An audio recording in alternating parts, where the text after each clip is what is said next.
Yo YouTube, what is up? My name is Scott Adamson and welcome back to the channel. And in today's video, we're going to be talking about using 80/20 or extruded aluminum in your upcoming van build. So let's roll that intro and we'll see you on the other side.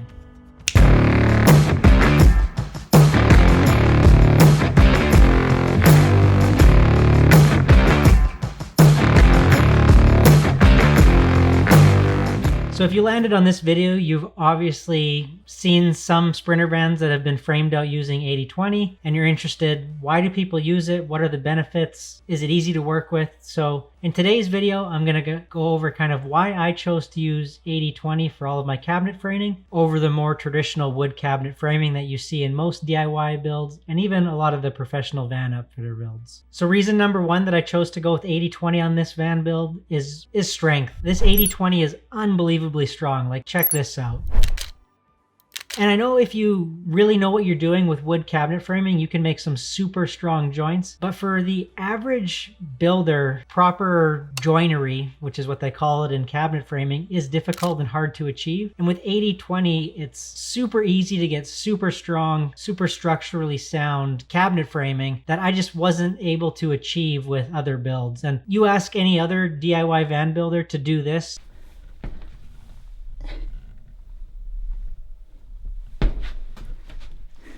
in their van that they've just finished, they're never going to do it.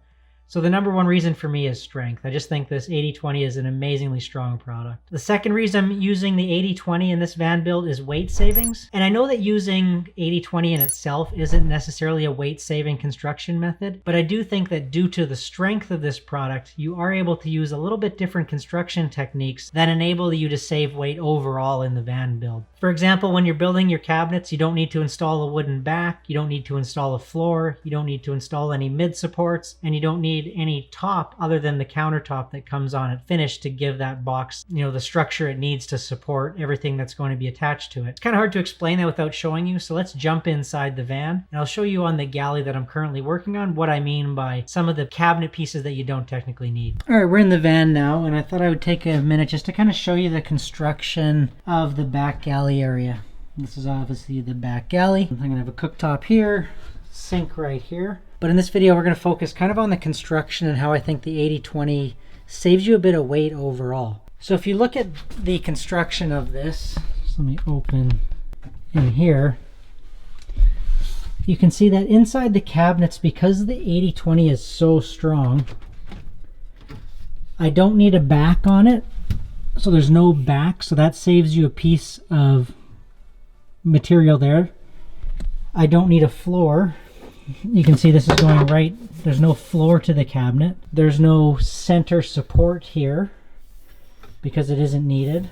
The countertop, I'm going to put a support piece in here, but there's no top on the cabinet. So by using 80/20 to frame out the cabinet, I don't have a back, I don't have a floor, I don't have a center support piece, and I don't have a piece that goes across the top here other than the actual finished countertop. So that's a significant weight savings, and just the overall strength of this is amazing because all of these mounting points, these are directly into riv nuts that are fastened to the van itself. So you can see there's riv nut on that bracket, and you can see I've got another one in behind there, riv nutted in. And then if I open the drawer,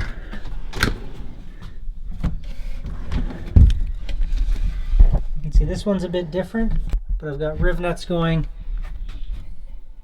everywhere. So yeah, that's why I think the 80/20 construction is stronger and lighter, because there's less actual material going into creating this galley. Reason number three that I decided to go with 80/20 is just the flexibility of it. If you're anything like me, when you're building out your van, you're constantly sort of changing your mind and not sure if things are the right depth or right height, or if you got your measurements exactly right. And 80/20 or extruded aluminum is really like Lego for adults. It gives you the flexibility to kind of change things really quickly and on the fly, and you're not locked into a specific design. Whereas when you're working with wood, once you've kind of I made that box that size, that kind of is the size it is. Where with 80/20, you could make a cabinet a little taller just by recutting a couple pieces and splicing them in. So for me, the flexibility the 80/20 provides is pretty awesome. All right, so I hope you found this information super helpful and gives you a little bit of insight into why I'm using 80/20 on this cabinet build over the more common traditional wood framing cabinet. If you enjoyed this video or found it helpful at all, I'd really appreciate it if you click that subscribe button right there. If you have any future videos that you'd like me to make, drop me a note in the comments, and we'll see you in the next video.